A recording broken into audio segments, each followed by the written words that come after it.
بسم الله الرحمن الرحيم الحمد لله رب العالمين وصلى الله على سيدنا محمد النبي الأمين وعلى آله وصحبه والتابعين وبعد أيها الملأ الكريم السلام عليكم ورحمة الله وبركاته. Je vous disais lors de notre dernier rendez-vous que nous sommes plein pied dans un concept quand nous parlons d'islam. L'islam en lui-même peut faire figure de concept universel, de concept pluriel, multidimensionnel, qui peut englober tout ce qui a trait à la vie d'un être humain. Et ça, c'est on ne peut plus vrai. De toute manière, quand on est réellement musulman, on le ressent.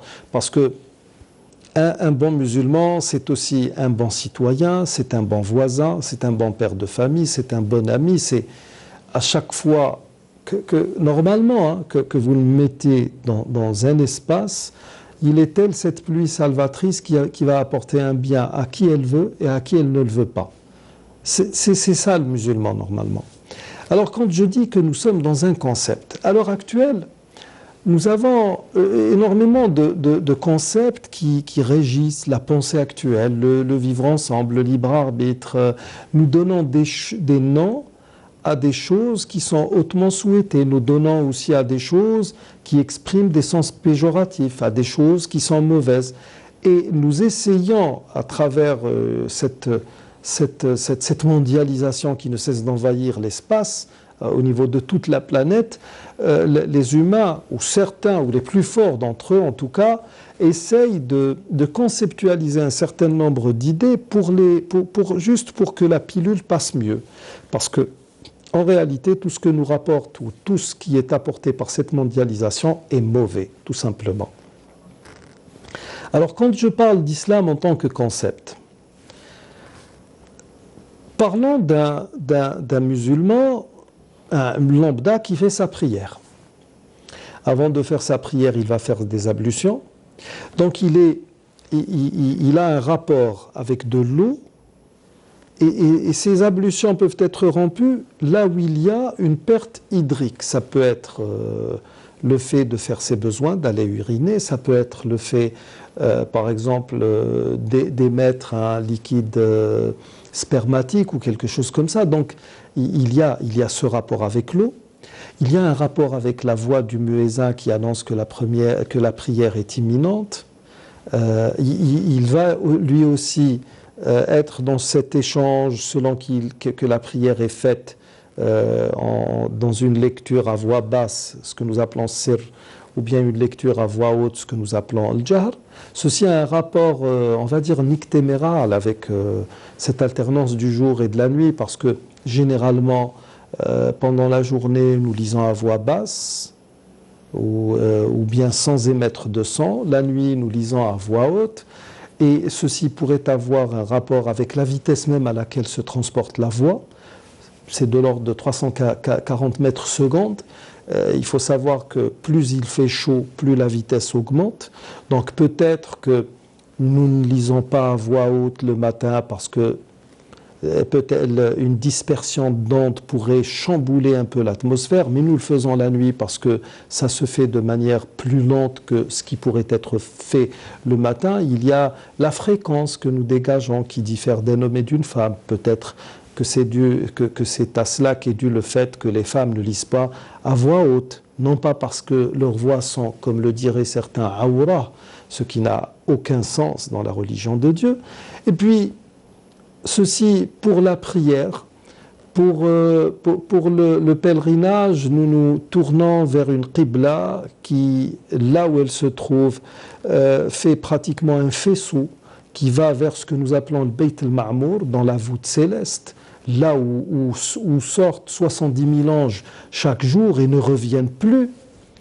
Et ce faisceau qui est appelé mana en langue arabe et joue un rôle incroyable dans l'équilibre même de cette planète Terre, sachez que nous sommes là dans un point que les scientifiques n'abordent pas. Pourquoi? Parce que les médias lourds et la direction même de ce monde est tenue par des gens qui veulent effacer cette idée de Dieu dans le quotidien des humains.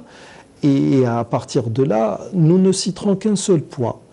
nous posons une question très très simple. Pourquoi les avions ne survolent-ils pas la Mecque? Cette ville de la Mecque, pourquoi n'est-elle pas survolée par des avions? Parce que les avions risquent tout simplement de tomber. Il y a quelque chose dans cet endroit qui ne ressemble à rien d'autre dans le monde. C'est quelque chose de spécial. Même les oiseaux ne survolent pas le cube noir que vous voyez à la télévision. Ils peuvent tourner autour. Mais là encore, nous parlons d'objets volatiles ou volants qui ne pèsent pas très très lourd. Donc cette question de la Mecque, elle mérite d'être développée par les musulmans, parce que si les musulmans ne le font pas, personne ne le fera à leur place. Donc nous avons ce rapport avec cette Mecque. Cette Mecque, une fois par an, va connaître une affluence incroyable. Les gens du monde entier vont venir là-bas, vont tourner autour, graviter autour. Et durant ces moments-là, on va connaître un modèle d'adoration de Dieu qui est tawaf, la circumambulation, qui n'est comparable à rien d'autre.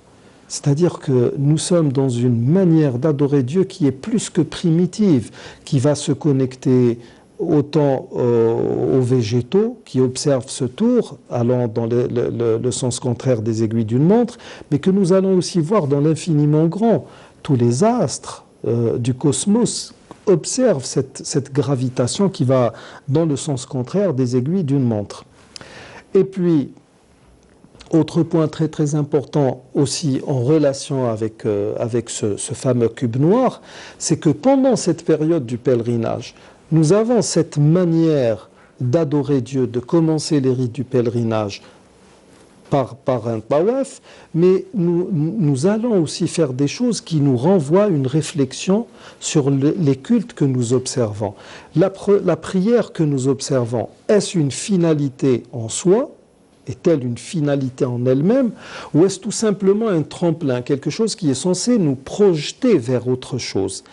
Et même, quand bien même elle nous projetterait, s'agit-il d'une projection spirituelle ou est-ce quelque chose qui doit jouer un rôle d'ordre sociologique, tout simplement, ou sociétal?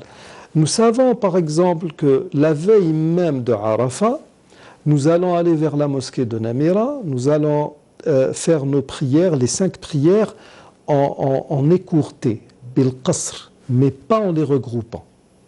Le lendemain, nous allons, avant même d'aller vers le jour même, le point culminant du pèlerinage, le Hajj Arafah, le pèlerinage c'est la station à Arafat, au moment même où nous allons aller vers le mont Arafat ou vers cette place délimitée qui constitue Arafat, nous allons faire notre prière du midi et de l'après-midi, Dhuhr wal Asr, en abrégé, c'est-à-dire écourté, bil qasri wal jam', et en les regroupant. Pourquoi? Pour rester dans l'intimité avec Dieu jusqu'au crépuscule. Ce qui nous donne une idée sur la prière elle-même que nous pratiquons. Il faut réfléchir là-dessus. Quand je vais dans une mosquée faire ma prière, est-ce que j'ai tout accompli de ce qui a trait à la religion? Parce que nous avons beaucoup de nos co-religionnaires qui vous disent « Écoutez, soyez sérieux. Ça, c'est un manque de respect vis-à-vis de Dieu. Quoi que vous fassiez, si vous comptiez les bienfaits de Dieu sur vous, nul ne pourrait les dénombrer. Ça n'est pas possible. Et à partir de là, le pèlerinage en lui-même nous ramène à une réflexion sur les cultes, sur le cultuel, sur tout ce qui a trait à ce que nous appelons les ibadat ou sha'air. Est-ce qu'il y a une vocation derrière tout cela? Nous savons à travers le Coran qu'il est dit « Wa aqimi s-salata, inna s-salata tanha anil fahsha'i wal munkar » accomplis la prière, car la prière détourne de la turpitude et du blâmable. Ceci veut dire que je suis dans une logique qui veut faire de moi un bon être humain.